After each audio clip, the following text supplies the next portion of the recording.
So, anyway, on today's show, today's going to be a quick show, by the way. It's going to be a quick show. What I want to do, I want to talk about how certain things don't add up in relationships. That's the theme of today's show. I want to talk about how certain things just simply don't add up. You hear about certain things, or you hear certain things from your significant other, and it ain't making no sense. You hear certain scenarios and it just don't add up. And a lot of times when certain things don't add up, usually it's bullshit. And the reason why I wanted to do this show is based on a call that I got this weekend on Ustream. We did a live Ustream, and all those people who listen to Ustream, you are familiar with this phone call that came through. And I had to share this call here on the Mack Lessons Radio show because people have been talking about this phone call for the last few days. Very interesting phone call I got from a young lady on Ustream who wanted some advice about her and her husband. Her and her husband have been going through some things. And when you listen to the call, the woman sounds, she sounds like a nice lady, but certain things she's saying is not adding up. Some of the things are just not adding up. And I want people to form their own conclusions. What do you think about this young lady who's calling? Is her situation making sense? Does it not make sense? Discuss this among you and your peers. But I'm going to play the phone call. It's about 15 minutes long. And the young lady, her name is Ashley. She wanted some advice about her husband. He wants a divorce, and then she goes into the situation. And I kind of sided with her husband to a certain degree. But again, I'm going to let you guys listen to the phone call and make your own assessments about it. Then I give my commentary at the end. So this is the phone call, ladies and gentlemen. Hi. Hey, what's going on? This Insatiable? Yes, this is me. I'm Ashley. Hi. How you doing, Ashley? Where you from? I'm from Houston. There you go. And what do you look like? I'm cute. How you do? We're just trying to get a visual so we can help out with the game. Now, how tall are you? I'm 5'4". How much you weigh? About 130. And how old are you? 27. Okay. I'll be 28. Cool. She has a nice voice, ladies and gentlemen. Nice voice. So you've been married for 2 years. Yeah. Mm-hmm. And you say you're trying to get your husband to not divorce you? Right. So what makes you think he's going to divorce you? Well, I mean, we've had the discussion over and over. He wants to. We had a really bad year, really our second year of marriage. And I just don't know how to get him to change his mind back to wanting to be with me because a couple of months before, I had a car accident in December, and now I'm in a wheelchair for about another month. Okay. Well, before then, he wanted to be with me. He, decided to forgive me for all the things or for whatever issues we had in our past. After I got out of the accident, I wanted to be with him, and he felt like, well, then, why all of a sudden now? Why did it take you getting into an accident to decide that you wanted to be with me? Oh, okay. So, see, now this is some real deep stuff here. Now, let's go back because if he forgave you, let's be honest now, what were some of the things you did first? What did you do to mess up in the relationship first? Basically, we were having some issues and some trust issues on his part. And then a very bad thing happened to me. What? And Did a dude violate you? Or what happened? Yeah, I was raped. Okay. And, instead of running to him and telling him, I would leave the house overnight. I have a daughter. She was 2 at the time, and right. I just didn't want to be around her. I know that sounds crazy, but I didn't want to be. I just felt really dirty. You know what I mean? So I would leave, and it happened like 4 times. I would go to my friend's house and I would call him and, tell him, hey, I'm here. But, of course, that's not appropriate. No, it's so, not appropriate. No. Yeah. It's not appropriate. You should have known better than that. Of course. Yeah, but, there's no excuse. I mean, I messed up. Right. So, Now, when you were staying out overnight, were you messing with some other dudes too? No, absolutely not. I wasn't even in a place where I could do that. With that just happening to me, I didn't even want to go anywhere near that. I just but you didn't wanted tell to be. Wait, so wait. Let's get into this now. So you were raped, and you didn't tell your husband you were raped? I didn't at first. Okay, Ashley. We're gonna have to let's get some truth here now. We're gonna have to get you some truth now. Now, Yeah, you just said, are you white? Are you white, black? What are you? I'm black. Oh, okay. They're saying she's white. No. Now, hold on. Hold on. How were you in a position to get raped? Did you know the guy who raped you? No, I was at a bar with some friends of mine. Okay. And he, I was behind the bar outside smoking a cigarette. Okay. And he literally, attacked me. It was when you walk outside, it's like a dark alley. Yeah. It's kind of dark back there. And he grabbed me right there and, How come you didn't tell your husband that? I didn't know how he was going to take it, and I didn't want him to do exactly what he was going to do, which is he was going to go and he was going to find the guy and he wanted me to press charges, and I really just was freaked out. I just wanted to chill and try to get over it because it really messed me up. It really messed me up. I'm really trying to wrap my head around it, and something is just not clicking with the. You know what I'm saying? Because it just doesn't sound right. If somebody gets raped and you just come home, what'd you do today? Nothing. You dig what I'm saying? No, that's not how it happened at all. No. But you don't say nothing. No. If something like that happens, if somebody did that to my lady, I know she would come home and say, "Hey, I was at a bar and the motherfucker attacked me." She ain't gonna come home nothing is cool. Like, "Oh, I don't want to upset you." That's just not a natural. It wasn't that I didn't want to upset him, and that's what he was telling me. It made it hard for him to believe that it really happened, which is understandable. But it wasn't that I didn't want to upset him. It's that I didn't want to deal with it anymore. I just wanted to pretend like it didn't happen. Okay. It was just too much, especially during the time we were already having problems. I was in school full time, working. I just didn't want to face it, So I just started acting out, and I would go and spend the night. I wouldn't tell him where I was going. I would just leave. I didn't want to be at the house. I mean, there was so many people in and out of our house because we lived with his parents. Okay. And then my daughter's there, and then all the nieces and nephews and cousins are around. And I just felt like I was going to explode if I just didn't get some free time. Just to sit down and just be alone. Wait, how old is your daughter again? She's 3 now. Okay, and your daughter is with him? She's not with him, is it? Because you keep saying my daughter. Usually you would say our daughter. So your daughter ain't with him, is it? Yeah, it is. It's his daughter. It's our daughter, yes. Okay. Yeah. But you would just bounce and stay out in the. Okay, what do you expect dude to think? You acted weird, you getting raped and not saying nothing, then you go out on a regular basis and not call. So what you think the dude is going to do? Of course. I mean, I kind of knew. I knew it was gonna. I knew that we were gonna get. I knew that it was crazy, But I just was going through it. I just couldn't. I don't know.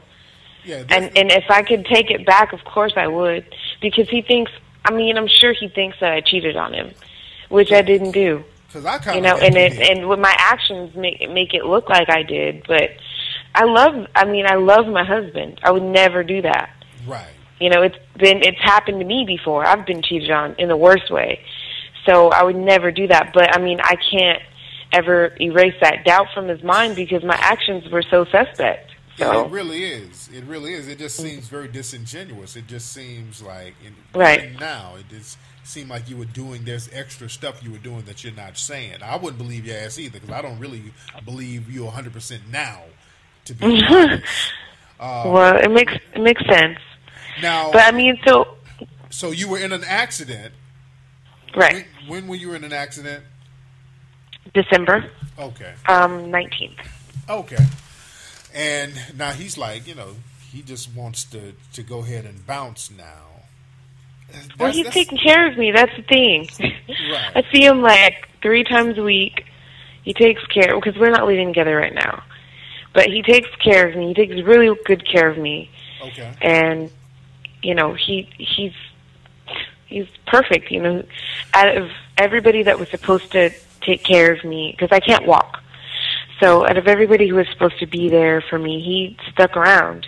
Right. But, you know, when it comes to being in a relationship, he's like, you know, I'm just not ready to be in a relationship right now. I don't know what the future's going to hold. And I'm like, well, is there another girl? He's like, no, I don't even. And he doesn't go anywhere. He's here at the house. Right. So, I don't know. But you know, I understand where he, and I know this is a hard pill to swallow, but the thing is, being with somebody, even when you were able-bodied at the time, which you're going to be good again, so, you know, you're going to be back on your feet pretty soon, which is good. That's good. Mm-hmm. But being with a person, when you're able-bodied, you're on some bullshit. Right. And he knows you're on bullshit. You got to worry about your baby's mom, your wife, really, because you guys are legally married, right?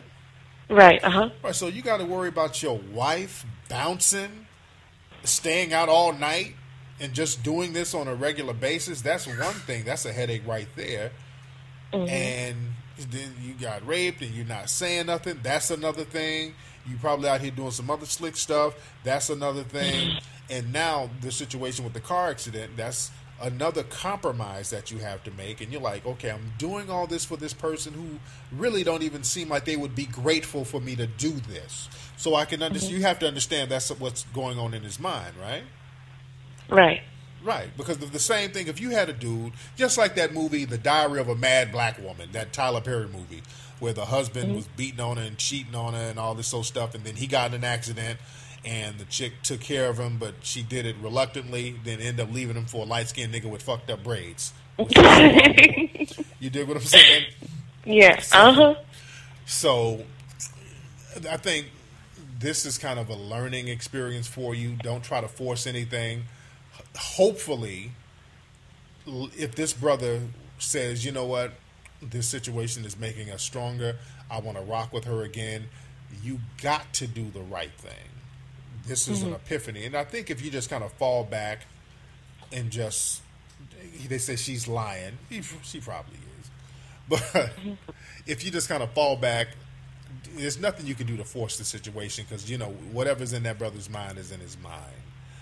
Right. Just come across as honest as possible, and not honest just because you can't get out in the streets right now, because you know you physically can't get out and run the damn streets like you used to, and that's what you sound like you used to do. You came up with a little bit, yeah. You just used to run the streets, and you were married. You can't do that, and this dude can't. He can't really trust you like that, and you wouldn't trust him, especially if something.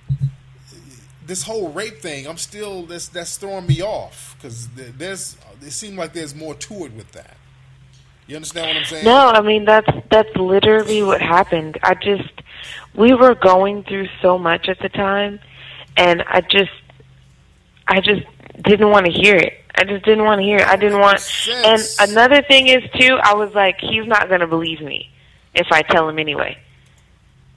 Because that's not the first time this has happened to me. The first time it happened, he didn't know me. Wait, you got raped? You got raped twice? Yes. Mm-hmm. God damn. The first. Was it Jay Slim? Do you know Jay Slim? Did he say some poems when he did it? No. No. What happened? How did you get raped the first time? Let's. I was at. This was years ago, but I was at my apartment. I was taking the trash out, and someone jumped from behind the trash thing, and it happened. Now, was it the same guy? No, Okay, so not the same person. It's just two completely different. I mean, I live in Houston. Houston's huge, so it's two. And I was in the second time that happened. I was in like Baytown, and so it's kind of like on the outskirts of Houston. The first time it happened, it was in Westheimer. Okay. Which is, centrifugal to the Houston metropolitan area. Okay, so are you okay? This really don't sound. Something ain't right, and I don't want to minimize rape. You know what I'm saying? don't want to minimize that because that's a very serious thing. But you being raped repeatedly by different people, that's kind of weird. You know what I'm saying? Because it's very rare. It's rare for a woman to get raped once. That's a very rare thing to happen. That's very rare. But for it to happen twice, and then chick just don't say nothing. You know what I'm saying? It just something seems very weird about that. Well, I mean, I understand, and so you can understand how my husband would feel about that. Right. You know what I mean? Like, it's weird, and I can't explain it. I wasn't doing anything to ask for that to happen. Hold on, wait. You know what I mean? Wait. Come on, we're going to get into this because, hold on, because you kind of brushing that rape thing. You got rape taken off the trash, and then you got raped outside of a bar? Mm-hmm. When you were getting raped, did you scream? You outside of a bar. Motherfuckers didn't hear you? They didn't see a raping going on outside of a bar? It was outside of a bar in an alley, a dark alley. And his hands were over my face, so I was screaming. But I mean, the music was loud. You know, I guess nobody heard me, but my friends all came out and got me. Okay. You know, when he left. And then you took out the trash. Did motherfucker rape you in front of a garbage can? Behind it, there were these in my apartments where I lived. There were these. I don't really know how to explain it. It's like a vault, kind of, a cement vault where the trash thing was at. And he took me behind that thing. Okay, did you file a police report on either one of these? Yeah, the first one, I did everything to try to find who it was. I even moved from my apartments because I was terrified. Okay. I was terrified. The guys told me, if you tell anyone, we're going to... Wait. How many? It was multiple. Wait. It was multiple guys? No, it was one guy that did it, but there was someone else there. So anyway, that's the situation with that young lady, and the call cut off. The call was a little bit longer, but it cut off. But that's the gist of everything as far as that call. Now, the thing is, like, as you heard in the call, some of that stuff just simply did not add up. And again, I don't try to minimize anybody getting raped.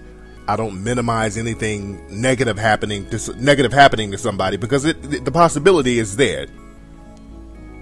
But something just don't add up with that. This young lady was basically saying that she got raped outside of a club and she didn't tell her husband, and she was going through some things mentally, and she would leave home at night and not come back, and she did this on a regular basis. And then she said that she was raped on another occasion years ago, taking out her trash. So again, a lot of the stuff that's going on with this young lady simply did not add up. And again, I'm not trying to minimize anything because there's some thirsty dudes out here. So there's a possibility of cats running up on you with the rape game popping off in them. But in this situation, I'm kind of not buying it. I'm kind of not buying it. Just something don't add up. And sometimes when something doesn't add up, it's usually bullshit.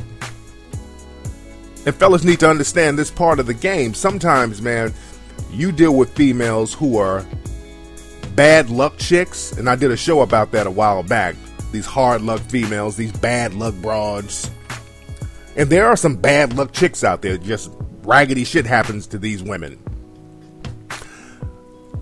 But a lot of times you have females who are just full of shit. And in this situation with Ashley who called, either she is a bad luck chick. I mean, she's then got raped once back in the day, then got raped outside of a club, and she's having mental issues where she has to leave the house, and then she gets into a car accident. So either she's a bad luck chick or she's full of shit. Because a lot of times people create the kind of energy that comes their way. People create the situations that happen to them. People create the scenarios, or people have a hand in the scenarios that happen to them. So fellas, you have to look at that possibility and look at people and understand that they are in control of their actions. Random shit just don't happen to people just like that. It can, but for the most part, people create that type of thing to happen to him. And the thing is with this young lady, I don't blame her husband for not buying it. I don't buy it. What do you guys think? Listening to her story, do you buy what she's saying? Am I being too insensitive? Because me, I don't believe shit. When I hear anything, I'm one of those type of people. I just don't believe shit unless I can really, if it sounds remotely bullshit, I'm not really believing it. You got to convince me. I always look for the lie in something. But the thing is, this situation just doesn't sound right.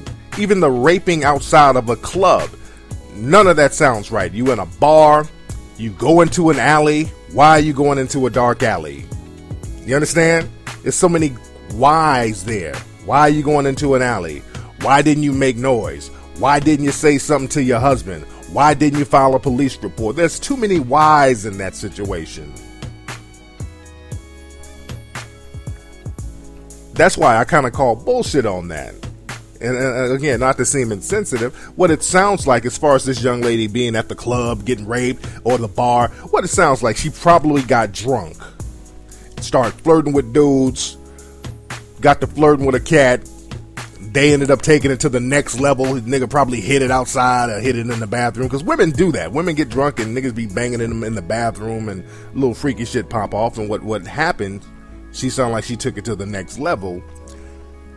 Sobered up and realized she took it to the next level and said, oh, damn, I don't want to feel guilty, so this was a rape. That's what it kind of sounds like.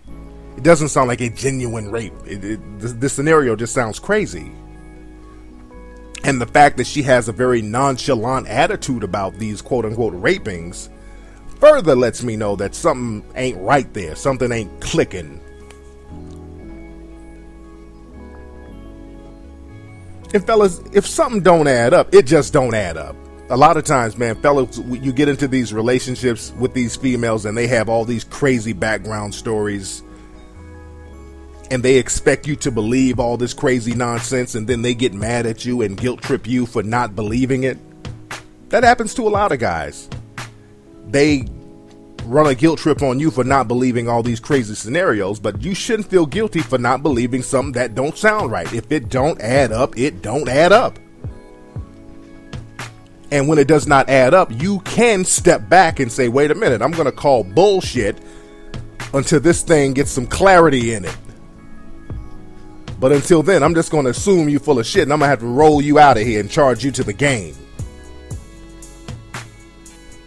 Don't be afraid to do that. Don't be afraid to charge somebody to the game or put them on timeout until you get some clarity with their stories, until their shit starts adding up. Because the thing is, man, some people, naturally humans, we want to believe other people. Naturally, we give people the benefit of the doubt as far as telling the truth. But the reality is, people lie. Motherfuckers be lying their asses off. That's a reality in the game. Some of their lies are more convincing than others, but people will just lie with a straight face at the drop of a hat and hold on to that lie, and then they'll start believing their own lie. But if it does not add up, if it sounds like bullshit, 9 times out of 10, it is bullshit. And you charge these hard luck or bullshit women to the game. Don't feel guilty for doing that. Anyway, y'all, that's been today's episode of the Mack Lessons Radio Show. I'm still getting over a little flu that's trying to come up on me. That flu virus crept up on me, but I'm trying to get it up out of me. Don't forget to check out MackLessons.com to check out all the pay-per-view specials. Don't forget to go to Hidden Colors Film to check out the film Hidden Colors, and you can get it on Amazon.com. And check out all the Ustream shows. Y'all got to tune in to Ustream. Ustream, we have a ball on Ustream. I do the Ustreams every Sunday night. Usually I start around 7 or 8 West Coast time. But you guys, if you're not listening to the Ustream show, you guys are missing out. A lot of good stuff on Ustream. Anyway, guys, you guys have a great week. I'm a holla. Peace. Peace. Peace. Peace.